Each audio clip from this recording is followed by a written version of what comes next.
As the mists of dawn lifted on an autumn day in 338 BC, the pride of ancient Greece was challenged by an upstart from the north. Now, two of these states stood together against him, Thebes and Athens.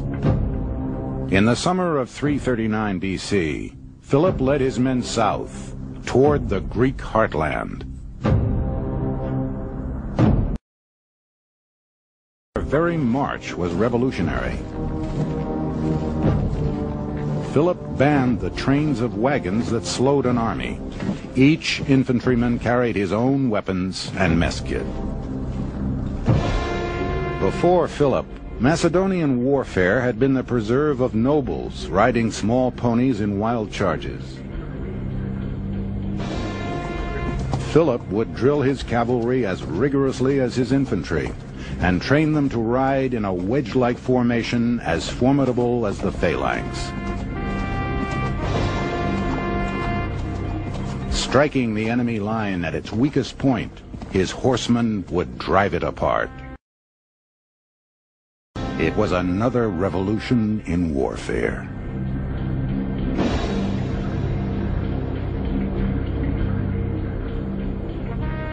At a place called Chaironeia, Philip's army found their way barred by more than 30,000 Greeks.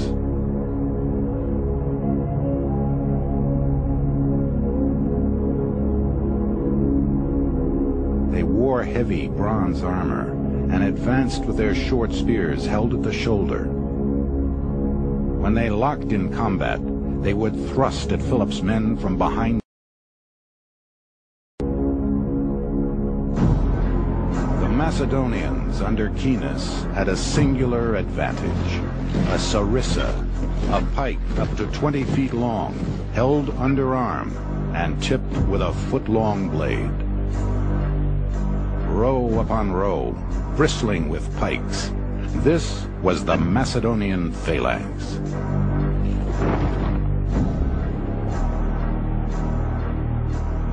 Each man of the first rank has the points of 5 pikes extending beyond him.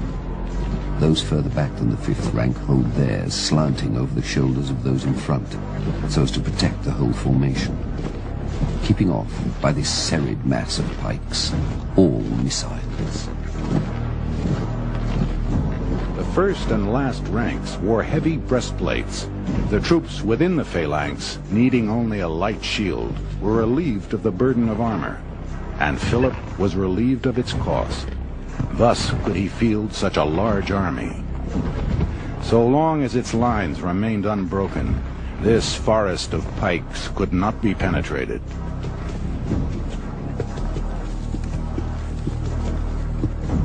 It was the job of the phalanx to punch a hole in the enemy line.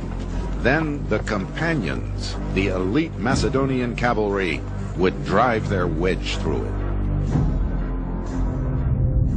Philip now deployed his infantry, 30,000 men. 2,000 horsemen under his teenage son Alexander waited for their opening.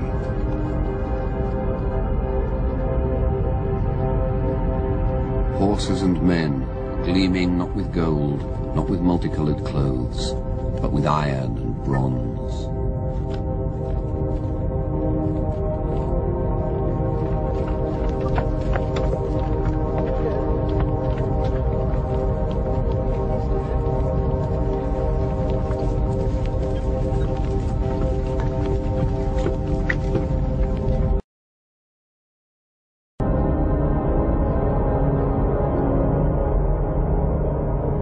$60,000 men advanced across the plain.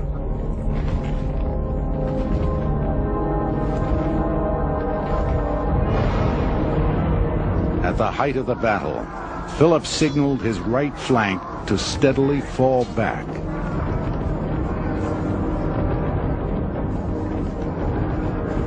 The Greek general cried out, "We've got to keep attacking until we push the enemy back to Macedonia." Philip remarked, "The Greeks don't know how to win." On the Macedonians' right, the men kept pulling back. Sensing victory, the Greeks surged forward. What looked like retreat was a well-rehearsed trap.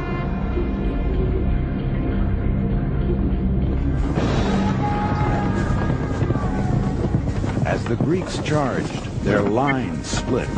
The Macedonian cavalry, led by Prince Alexander, struck the gap.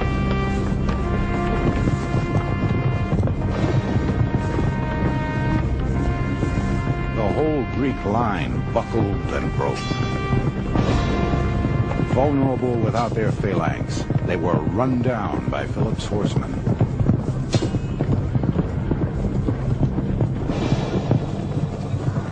The Greek army was destroyed. A lion would mark the graves of the Theban sacred band, an elite unit wiped out by Macedonians in a few hours.